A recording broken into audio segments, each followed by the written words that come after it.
Hi, my name's Chris. I live in Australia and the cost of living crisis is gutting the country right now. I've done a lot of videos talking about the cost of living crisis, but I've been talking a lot about the working class. So I've been mentioning the median income, the people smack bang in the middle.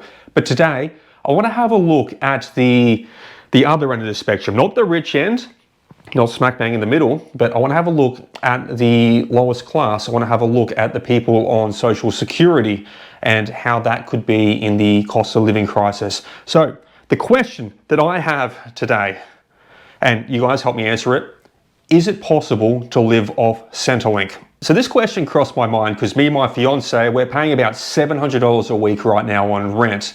And I thought that's pretty expensive. So I had a look around on the market, around the area that I live, and there's not too much cheaper out there. Maybe I can find a $50 saving, but I know that on the cheaper ones, there's going to be 100 applications that come through to try get them. But even at $700, or if I found $650 or something like that, it crossed my mind that if I lost my job or I fell ill, or my partner also lost her job and she fell ill, or so we're both unemployed, if that happened, we wouldn't be able to pay for our rent off the Centrelink payments that we get through.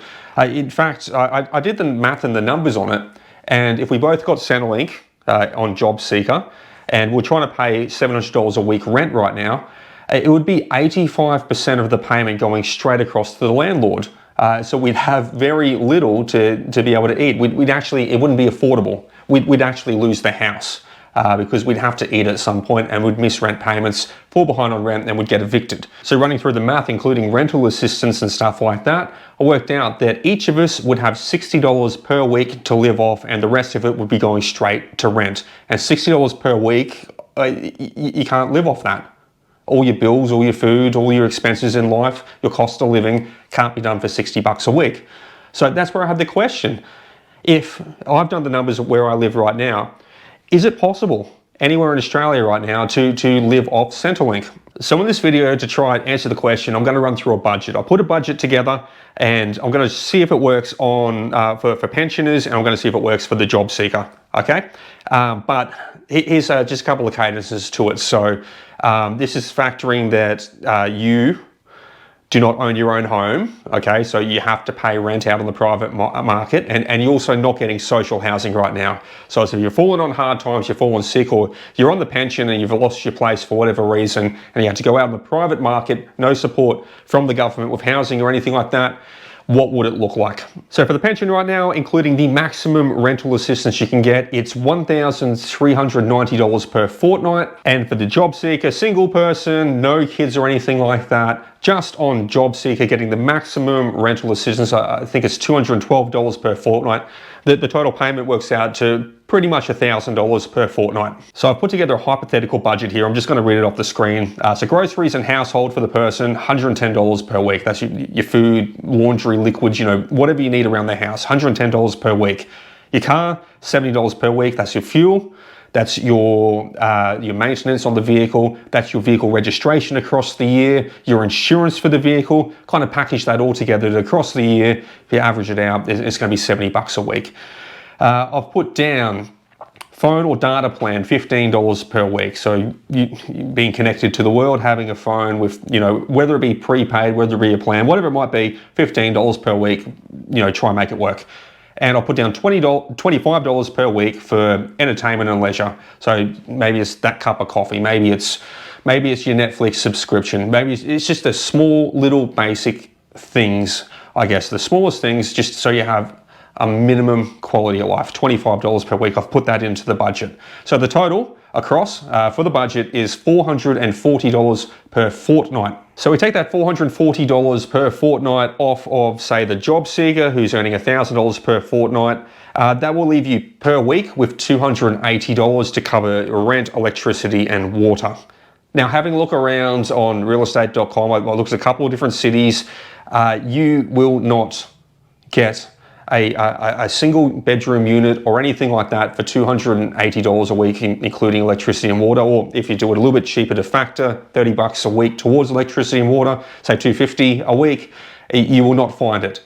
So your only options, essentially, are to find room for rent, a share house. So you've got a share house, you cannot find it. If you are in the house right now, that's them numbers, go have a look at the market. You hold on to dear God to that place, all right? Because there is nothing out there. You cannot get a single unit, a single bedroom for yourself, your own space at $250 to $280 a week right now. I just could not find it. It was all room for rent. And by the grace of God, if you do find a place that's $250 a week rent, I tell you, I'll bet my bottom dollar on it that there's going to be 100 different applications coming through for that single property. Only one person can be successful for it. Now, single person on the pension, there's a little bit more breathing room. So after you subtract out them costs, that $440, you're going to be left with, I've got the number written down here, $460 a week for your rent, your electricity, and your water. Now, that sounds a little bit better, but the one thing that's not factored in for our pensioners, our people living out their golden years in retirement, the other cost that we need to add in is out-of-pocket medical costs. So the average out-of-pocket medical cost for our seniors, I checked it out, it was about $1,600 per year, which averages about $30 per week. So we need to take that $30 per week off the value. So $460 minus 30 is $430 per week to cover your rent, electricity, and water. So could you find a unit or a villa or somewhere in a retirement over 50s community for $400 to $430 per week? Yeah, you probably can. You'd just be scraping in, I think, but each year that goes by, that value is going up further and further. And the last check I did on the increases to Social Security looked like about $4.60 per week. So that $4.60 per week is going to keep up with this housing market. I don't know. I don't know where they're getting the numbers from. It's not working. So it's pretty much housing. Housing is sucking up the majority of the payments. We're in a housing crisis, there's an affordability crisis, an availability crisis. There's a lot of demand for housing right now, both for people trying to buy them and for people just trying to get into one, okay? There is a huge demand right now. So I guess when you start looking at these budgets across for it, for the single person, that's a struggle. It's struggle street. Now, if you're a couple and you're both on Centrelink, it's going to help out a little bit better. So, partner up, pair up, and maybe you can get that one bedroom unit and then split the rent 50-50 with each other. That seems to be the only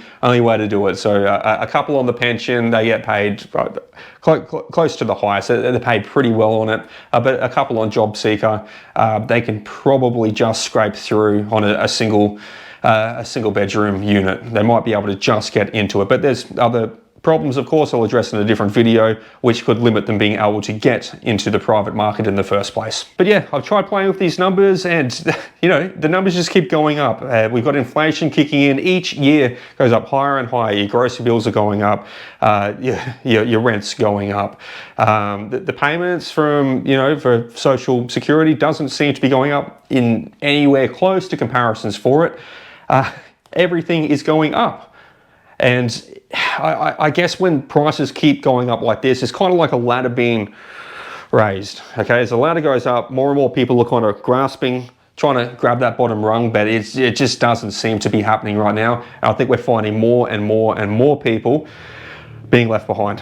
So currently the wait list for social housing, which seems to be a solution, social housing provided from the government for people who can't afford the private market anymore, there's a wait list of 220,000 applications. That's huge. But if rent keeps going up higher and higher each year, which we've been seeing happening, so say in 5 years' time, rent's gone up another $200 per week, another 10 grand per year.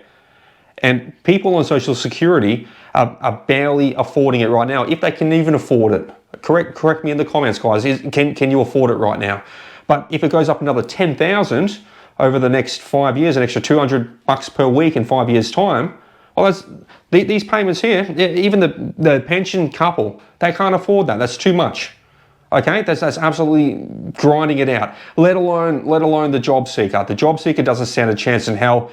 And I haven't even touched around, but they're also in it. People on disabilities, people who have fallen sick, people who can't work full-time jobs or anything like that, people who need help from our government. So they're all going to be left behind. Our pensioners, people with disabilities, those falling on hard times, all going to be left behind. The government has clearly stated time after time, and their policies reflect it, that they want housing prices to keep going up. When housing prices go up, well, rent follows in hand, doesn't it? So rent goes up as well. And if that's the way they want it to be, well, so be it. Let the game of monopoly continue. Let the working class keep trying to reach forward, try and grab that bottom rung of the ladder to get onto it. But as more people are left behind and can't reach that bottom rung, the government needs to start to build infrastructure to support the people being left behind. For those being left behind right now, whether because they've fallen on hard times, they've lost their job, whether they've gone past their working years, they're on a pension, they've got a limited income coming through, and they just can't keep their head above water, whether you're on a disability and you're struggling right now, whether any of them situations, you currently do not have a snowball's chance in hell in 5 to 10 years down the track if housing keeps going up, because your rent's going to keep going up. And if you have not bought a house, and let's be honest, guys, a bank's not going to give a loan to buy a house to a person on a pension. Anyone on Centrelink, on JobSeeker, a bank is not going to give you a loan for a house, okay? So you're always going to be renting. And if rent prices keep going up higher, you don't have a snowball's chance in the Simpson Desert of getting by unless something starts to change. We're currently at a wait list of 220,000 trying to get onto social housing, okay? There's not enough social housing. There's 120,000 people in Australia homeless currently. Homelessness is increasing in the country as that ladder gets ripped up higher and higher. Now the government, they've turned around and said, yeah, you beauty, we are going to do $10 billion and we're going to build 20,000 social houses and 10,000 low-cost rentals for frontline workers.